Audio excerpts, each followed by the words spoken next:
Bem, pessoal, vamos lá, né? Vamos aprender de Deus.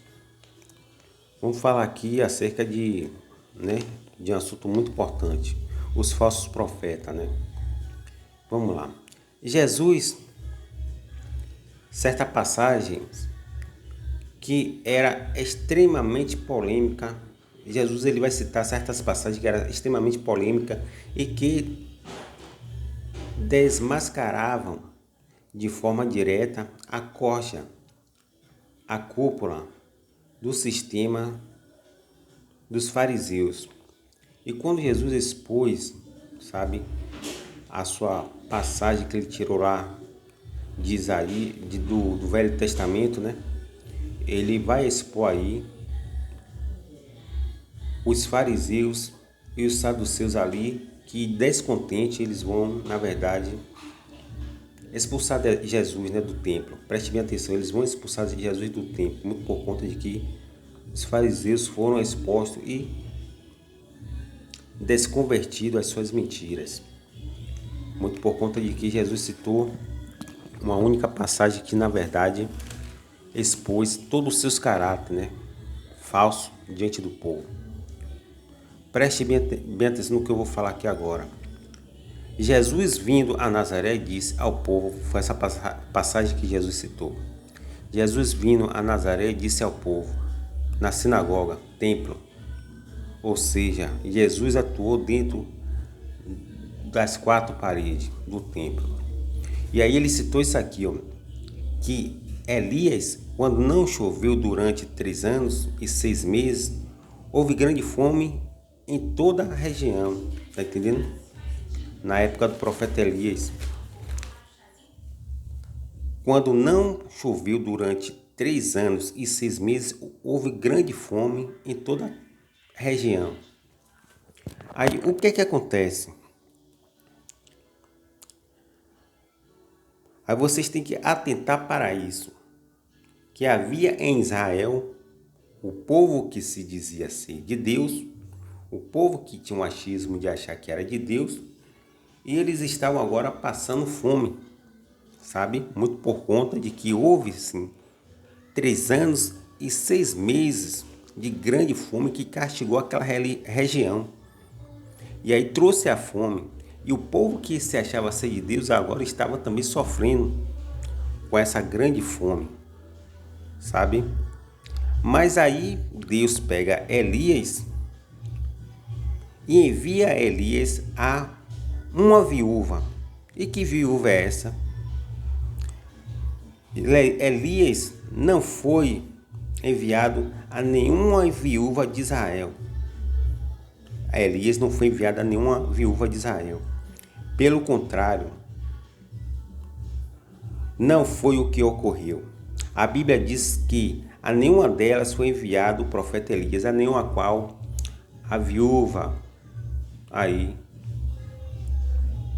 de Israel. Tinha inúmeras viúvas lá e Elias não foi enviado a nenhuma delas. Frustrando então as expectativas do achismo, né, daquele povo que ficava se achando que era de Deus. Sabe? Pô, nós somos de Deus, então qualquer coisinha Deus aqui vai resolver, Deus aqui vai resolver, Deus aqui vai resolver. Quando na verdade Deus, meu irmão, ele não é um boneco, não é um fantoche, Deus faz o que quer. Ele é o vaso e a humanidade é o olheiro. E ele atua na vida de cada um conforme ele queira. Tá entendendo?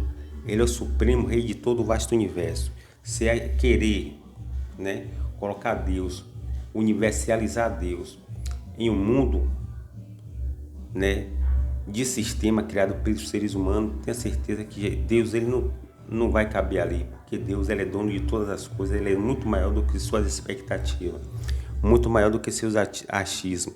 Isso aí foi o que frustrou ali, sabe, na sinagoga, quando Jesus citou essas duas passagens de Elias e Eliseu, frustrou ali os fariseus, porque na mente dos fariseus, Deus era só dele. Você vê que Salomão ele fez um templo lá, né, de 4 paredes, falando, não, Deus vai atuar aqui dentro. Hoje tem a mesma coisa, tem muito Salomão criando um Deus dentro dos seus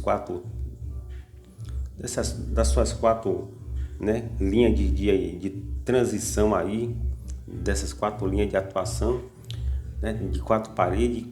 E ali acha que Deus vai agir ali dentro. E Deus não vai agir ali dentro. Deus age quando Ele quer, quando quiser e com quem Ele quiser. Tá entendendo? Esse achismo aí tem destruído muita gente.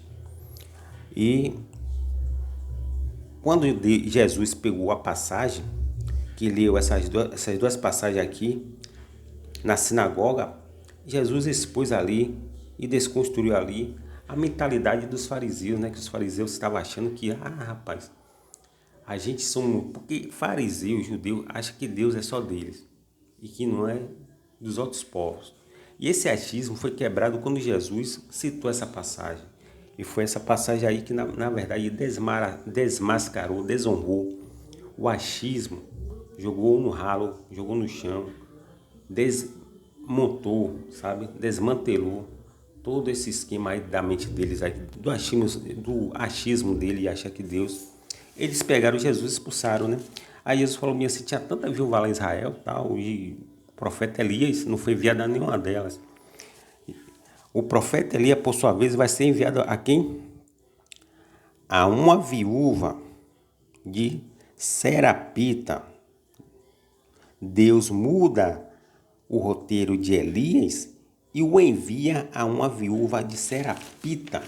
Tá entendendo? E Serapita é uma cidade costeira fora dos limites de Israel, meu irmão, que pertencia a Sidônia, sabe? Que era território dos fenícios, onde adoravam deuses falsos. Preste bem atenção. Deus manda o profeta dele não ir para o povo dele, até porque o profeta já estava dentro do próprio território, mas tira o profeta dele dali e manda ir, né, para uma cidade chamada de Serapita, que era pertencente a Sidom, um território da Fenícia. Aí os fenicianos adoravam o quê? Os fenicianos adoravam deuses falsos, como Astarte, Baal, Iã e etc. Vários deuses daí, sabe? Que na verdade era uma afronta para o povo de Deus que achava que adorava o Deus verdadeiro, ou que eles achavam que esse povo adorava o Deus falso e eles achavam que adorava o Deus verdadeiro. Agora veja que contradição. Deus pega o profeta dele e envia para quem? Para uma cidade, meu irmão, e um povo pagão. Um povo é como assim, vou tentar explicar aqui a você. É como um profeta, é como Deus pegasse um cristão, um homem de Deus mesmo, e no meio de tanta gente que professa o cristianismo, Deus fala, não vá nenhum deles não. Vá ali na casa de um espírita, ou então vá ali na casa de um macumbeiro, de um bandista, e lá, faça um milagre lá dentro. E esquecesse esse povo aqui, aí isso aí, sabe, deu um pouco de nó na mente deles lá, sabe? Eles pegaram e expulsaram Jesus por essa passagem, sabe? Porque na mente deles, Jesus afrontou eles, e hoje em dia é uma afronta, né? É uma afronta porque assim... Jesus, ao citar essa passagem, vai quebrar o achismo dele, o achismo de muita gente, que acha que é de Deus e muitas vezes não é, né? Aí tem gente aí que diz que é membro de uma igreja, é fiel, acontece da rasteira de cobra, morre em parede, mas na verdade é empregado, sabe? Em um restaurante, é empregado aí, sabe assim, em uma empresa onde o dono dessa empresa é maçom, o dono dessa empresa é espírita, ou seja, a pessoa que é rica ali, que ele está prestando serviço, é superior a ele e ele presta serviço a essa pessoa. E essa pessoa, sabe, cultua para ele os deuses falsos. Já ele que cultua o Deus verdadeiro, meu amigo, né, que devia ser cabeça, tá como cauda. Aí isso aí deu um pouco de nó na mente deles lá, sabe? E aí Deus tira o profeta Elias de salvar seu próprio povo Israel e o conduz e o remaneja para Sarapita, uma cidade, sabe, fenícia, com Deus extremamente falso e um povo que era inimigo de Israel e não queria conta com esse Deus de Israel. Aí Deus falou, nesse povo lá que você vai, tá entendendo? Hoje em dia também, como eu falei a você, não é diferente, um monte de cristão, sabe, achando que é de Deus, e muitas vezes Deus não atua na vida dele e atua na vida do vizinho dele, que é espírita, que é macumbeiro, que é isso, que é aquilo. Então vai estar servindo alguma empresa, alguma coisa lá, em que o superior dele, que manda nele, é macumbeiro, é espírita, é católico, adora a imagem, e aí, sabe, e sai dar um nó na cabeça da pessoa. Quebrando a expectativa do achismo religioso que presume que Deus tem que curar, agir, sabe, e abençoar seu povo. Isso foi quebrado pelo próprio Deus, enviando Elias a essa viúva. Isso aí, na verdade, foi um tapa na cara aí das pessoas que ficam com essa ideia de achismo. O mesmo caso vai acontecer com o sucessor de Elias, Eliseu. No tempo do profeta Eliseu, havia muitos leprosos em Israel, contudo, nenhum deles foi curado, mas sim Amã. Essas passagens quebram o achismo religioso. Imagine bem, tem muita gente lá doente, tá, aquela coisa toda.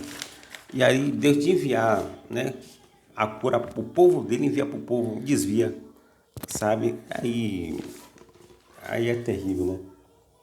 Aí as pessoas ficam sem entender o mecanismo do atuar de Deus. Deus atua quando Ele quer, quando quer e com quem Ele quiser. Deus não está aqui para dar satisfação a ninguém. Então vamos lá. Dos que se diz ser povo de Deus, tem muita gente achando que é de Deus e que Deus só atua ali, naquele lugar, naquela congregação, naquele local. Isso não é verdade, sabe? Isso aí não é verdade. Essa passagem, ela na verdade desmente, desconstrói, destrói toda essa expectativa de achismo que a pessoa coloca ali, né? Tem pessoas que dizem assim, que frequentam a igreja universal, falam, não, rapaz, se você for na Universal, Deus vai te curar lá, como que lá fosse o templo de Deus, fosse um lugar onde que Deus somente ali no planeta Terra todo atuasse ali, tá entendendo?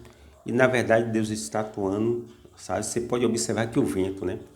O vento, o sol, a lua, que são poderes, não a representação do poder de Deus, atua aí, né? Em todo o vasto universo, em todo o vasto globo Terra, aqui no planeta Terra, e nunca deixou de atuar por conta de que do achismo humano, né?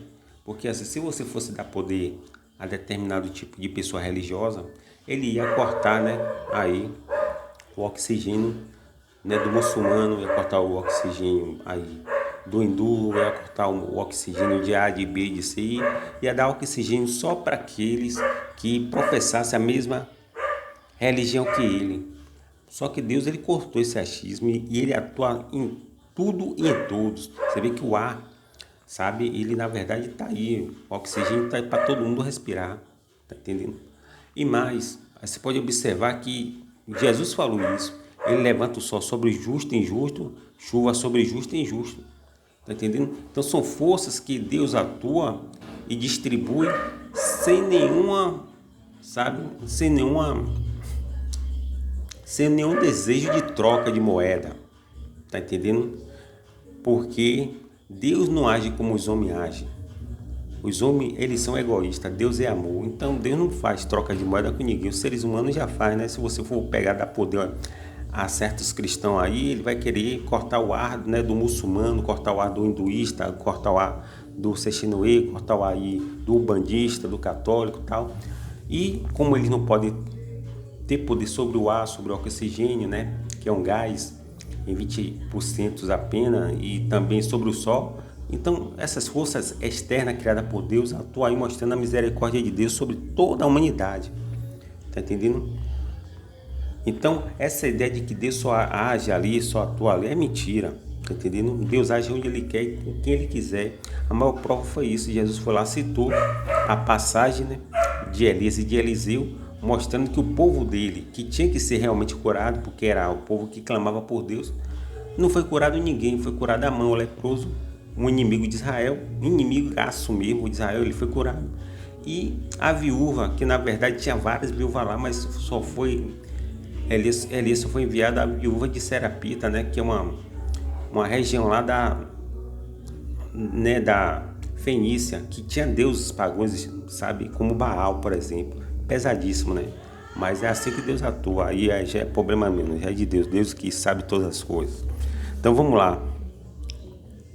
por essas passagens, sabe? Por essas duas passagens, tanto de Elias como também de Eliseu, Jesus ele vai ser expulso da sinagoga, das quatro paredes físicas, sabe? Onde se encontra confinado ali até hoje grande multidão que acredita no achismo de que Deus está atuando ali, quando na verdade Deus não está atuando ali.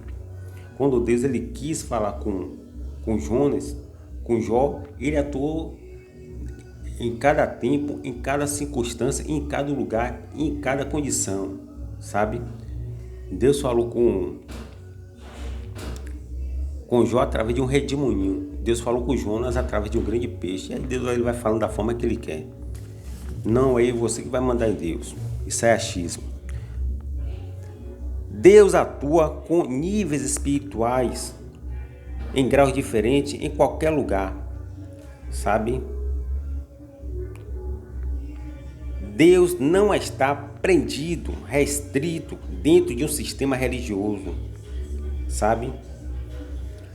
Como muitos acham e como muitos pensam, porque se você for chegar no time da Universal, ele vai dizer, não, Deus só atua aqui.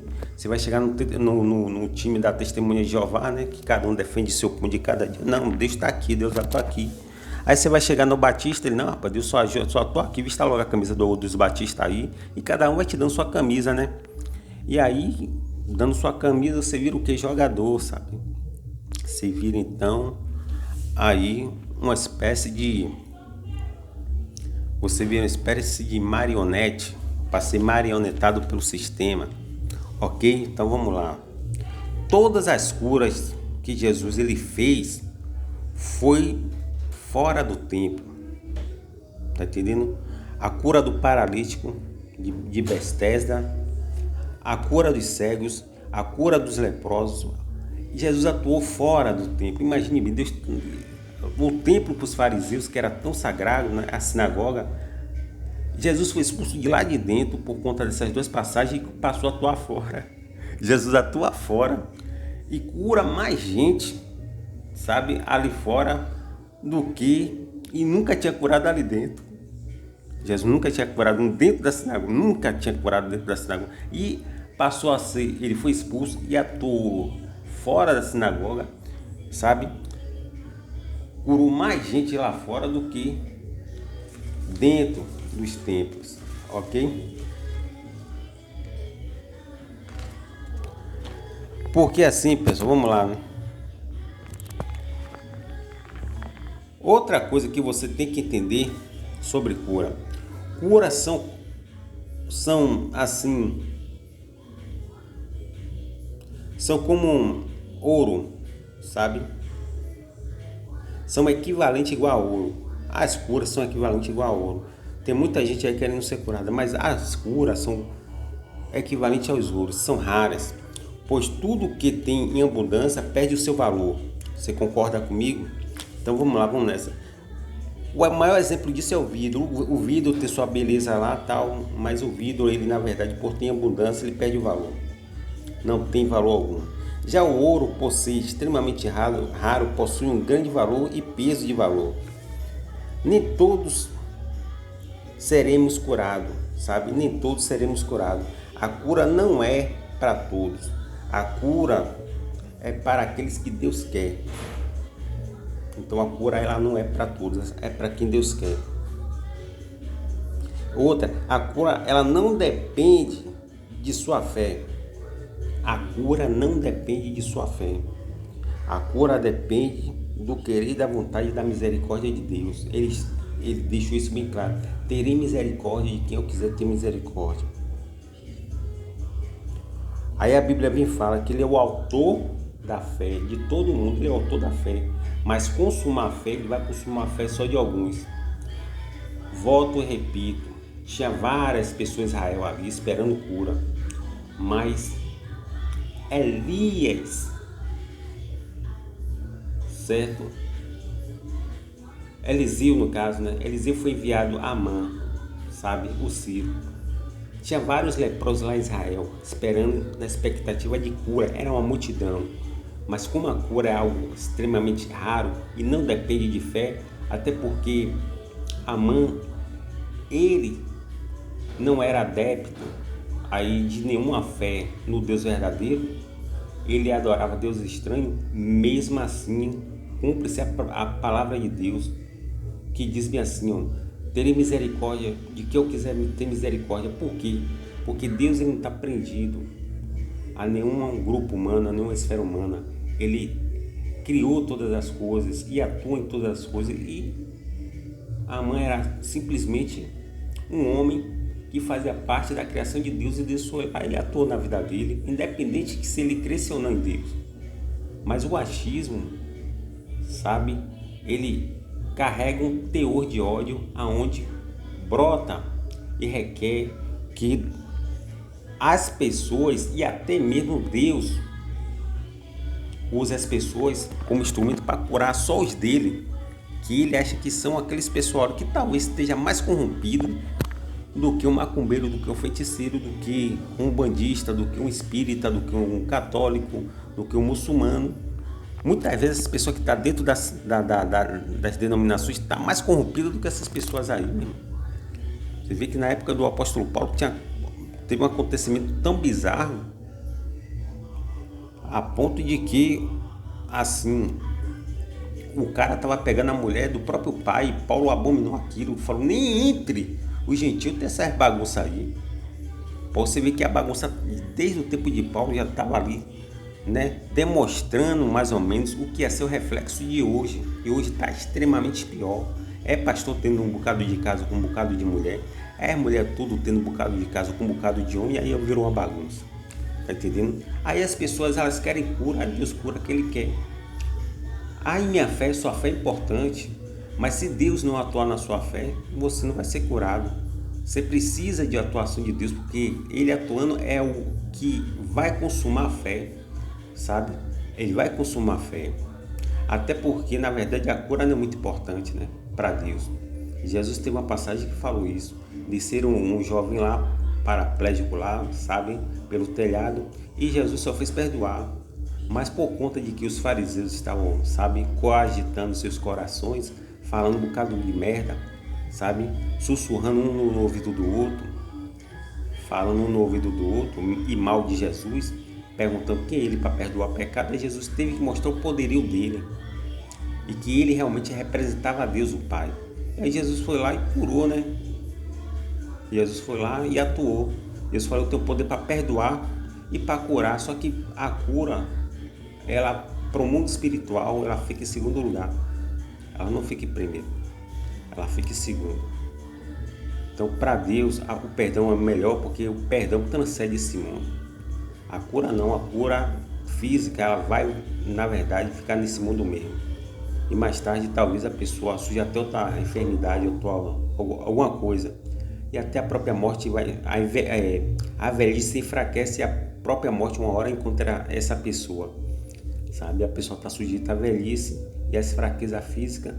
E por outro lado, ele também está sujeito à morte. Então, o perdão transcende esse mundo. E para o mundo espiritual, o perdão é simplesmente maior do que curar, né? A ponto de que Jesus falou assim: Pai, perdoa porque eles não sabem o que fazem. Então, o perdão é maior e melhor do que uma cura. Só que hoje em dia não. Hoje em dia tem um bocado de maluco aí dizendo que a cura é maior que um perdão. Eu prefiro ser perdoado do que receber uma cura. Ok? Aí, se Deus quiser me curar, bom. Se Deus não quiser me curar, amém. Tá entendendo? Mas se fosse escolher, no meu caso não, porque eu tô, graças a Deus, sou um cara são. Mas se fosse escolher ali, eu preferia escolher o lado, sabe, do perdão. Que Deus me desse o perdão dele. Então, a cura, ela não pode ser abundante como o vidro. Ela não pode ser abundante como o vidro. A cura é como se fosse um ouro extremamente raro. Você pode observar também que o morto, literalmente, ele não tem fé, sabe? Se o morto tivesse fé, Lázaro, ele saía por ele mesmo, tá entendendo? Lázaro saía por si mesmo. Você vê que Lázaro dependeu primeiro do mando de voz de Jesus para ressuscitar. E quando ele ressuscita, ele só ressuscita porque ele ouve a voz de quem? De Jesus. A fé vem pelo ouvir a palavra de Deus. Então ele ouve a voz de Jesus. Ele sai para fora, Lázaro sai para fora, e ali mostra que o morto, ele é um ser totalmente desligado desse mundo, insignificante, tá entendendo? E que se Deus não atuar na vida de um morto, o morto não vai ressuscitar, e não depende da fé, até porque morto não tem fé. E nós estamos mortos no nosso delito e pecado, segundo o apóstolo Paulo. Então não adianta você ter fé, todo mundo tem fé. Mas quando a Bíblia diz que a fé não é de todos, Paulo falando, já entra no campo da consciência espiritual. Essa é a fé da consciência espiritual. E saber que Deus, ele é o vaso e nós somos o oleiro. Ele faz o que ele quiser. E não dentro de um achismo onde você acha que Deus, né, Deus tem que agir aqui na sua igreja, né, no seu time, no seu clube. E Deus não é clubista, meu irmão. Né? Deus não vai defender ali a bandeira da Batista. Deus não vai defender ali a bandeira da Testemunha de Jeová. Deus não vai defender ali a bandeira da Assembleia de Deus, das igrejas dos retetés, das igrejas ali pentecostais, né? Das igrejas do Deus é amor, né? Da igreja A, da igreja B, universal, a igreja mundial, essa plenitude da fé. Deus não defende nenhuma placa aqui. Deus não é clubista, sabe? Deus, ele é um ser espiritual e atua na fé dos mortos, e só cura e atua quando quer, na hora que quiser e com quem ele quiser, Não é eu e você que vai mandar em Deus. Nós não mandamos em Deus. Deus é soberano. Respeite Deus. Ok? Então Lázaro, ele saiu para fora porque Jesus deu a voz de comando e Deus ressuscitou, porque provando que o homem nenhum aqui na terra tem fé mesmo. O homem por si mesmo pode fazer absolutamente nada por ele. Porque se o mundo espiritual não atuar, meu irmão, você fica desempregado. Se o mundo espiritual não atuar, você passa fome, porque as portas vão se fechar. Então, todo esse processo humano, todas essas situações aí, né, de bênção, de vitória que você consegue, é uma atuação do mundo espiritual. E muitas vezes não depende nem de sua fé, porque tem cara aí ateu que é extremamente bilionário, milionário e ateu e não frequenta igreja nenhuma, né? O que vai dar um nó na sua cabeça. E você fica achando que ele tinha que defender a camisa da Batista, ele tinha que defender a camisa, né, aí da Assembleia aí. Você virou clubista, pô. E Deus não é clubista, tá entendendo? Deus não é homem. Deus, ele atua em todos. Deus atua na vida de um hindu, sabe, de um muçulmano, sabe? Deus atua na vida de um macumbeiro, de um bandista, de um católico. Deus atua na vida de quem ele quiser, meu irmão. Hoje minha mente está assim. Eu tenho uma cosmovisão universal diferente. Eu aprendi que Deus, ele atua em todos, tá entendendo? E essa passagem aqui que Jesus citou quebrou, meu irmão, o sistema dos fariseus. Porque na mente dos fariseus, Deus é tão poderoso, sustenta o planeta Terra e todo o vasto universo, um ser de tamanha grandeza, vai atuar, né, só ali, naquele mundinho ali dos fariseus. Aí Jesus deu um tapa na cara dele, citando essas duas passagens. Olha, Jesus disse assim, olha, tinha um bocado de viúva lá em Israel, sabe?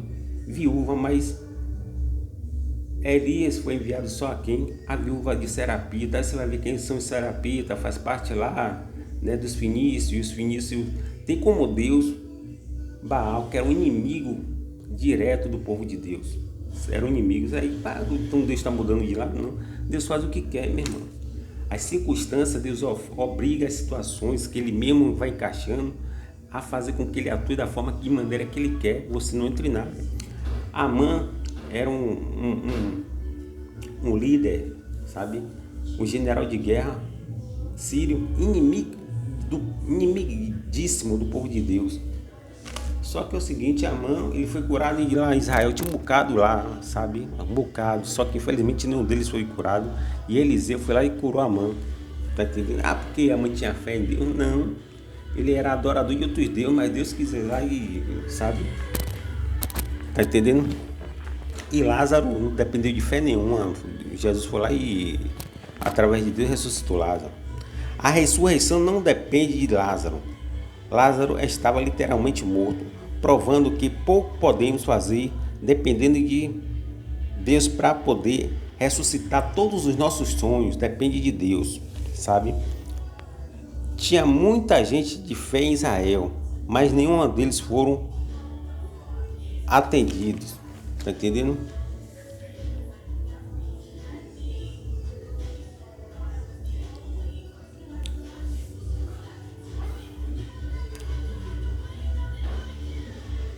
Então, assim, pessoal, preste bem atenção. Dos que se diz ser povo de Deus, tem muita gente, né, dentro desse podre mundo chamado de achismo, que é de menos importância para Deus, sabe? Como que Deus só atuasse ali. Isso não é verdade. Essa passagem desmente, desconfigura, destrói todo tipo de achismo. Então essa passagem de Elias, Eliseu foi um tapa na cara dos inimigos, né?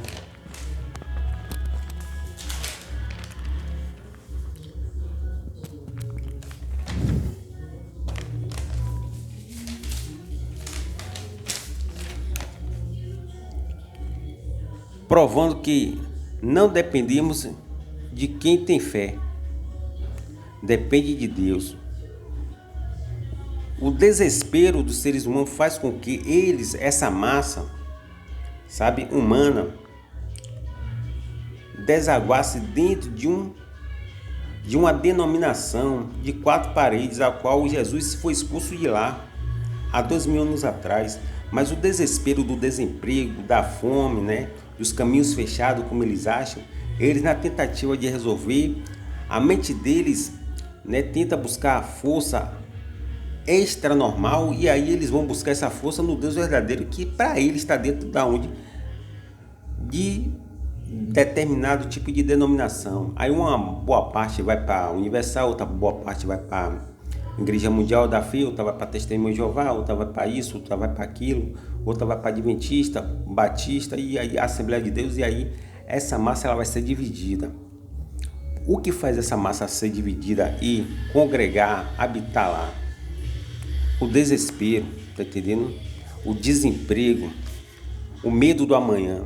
Aí quando eles chegam lá, sem conhecimento algum, mas transbordando de toda espécie de problema, vão cair no conte dos lobos devoradores vorazes religiosos. Eles, sabe, sem misericórdia nenhuma, vai trocar a fé do povo que está em um estado de desespero, mas possuem algum grau de esperança, pelas falsos discursos, falsas curas, falsas esperanças, onde vão converter sua fé, né, em votos, vai converter sua fé em dízimo, vai converter sua fé em dinheiro. E esse dinheiro vai ser embolsado para quem? Para eles, e vai sustentar essa cúpula aí. E o que esses caras vão fazer? Vão comprar carros, casas caras, tem inúmeras mulheres, praticar orgia, sabe? E aí é por isso que naquele tempo ali, sabe, da podridão que Deus já sabia que o povo de Israel estava fazendo, Deus falou minha só isso, se eu pegar, dar uma cura aqui dentro, vai acontecer que eles vão ficar tão certo de que os erros deles estão certos, que vai acabar eu contribuindo. E como Deus não vai contribuir com o pecado, Deus foi lá e usou Elias e colocou Elias lá, né, para ir até Serapita, e Eliseu ir até Amã, né? Elias foi a viúva de Serapita e Eliseu Amã lá, o Ciro, né, o general de guerra. Então, pessoal, pare de achismo, sabe? Acha que Deus tem que atuar ali. Não, na minha igreja, não, isso é achismo, sai de achismo, sabe? Achismo não é de Deus. E Jesus quebrou isso há 2000 anos atrás, provando que Deus, ele atua em tudo e em todos, sabe? Somos 7 bilhões de seres humanos dentro de um planetinha Terra, onde tem oxigênio, sabe? E onde o sol se levanta e se põe todos os dias e você não botou nada lá. toda essa atuação vem do mundo espiritual. E essa atuação atinge todos os 7 bilhões de seres humanos. Entre eles tem muçulmano, entre eles tem hindu, entre eles, né, tem católicos, entre eles tem umbandista, espírita, kardecista, várias religiões distribuídas aí, mas você só está defendendo o seu time clubista, né? E achar que você, porque eu sou batista, Deus tem que atuar aqui, eu sou adventista, Deus tem que atuar aqui. Não, isso aí nem eu sou testemunho de Jeová, Deus tem que atuar aqui. Eu sou Assembleia de Deus, Deus tem. Eu sou Deus é Amor, né? Eu sou da Universal, Mundial, Pereguedê. Isso aí é mentira, Deus atua onde Ele quer. Que Deus continue nos abençoando.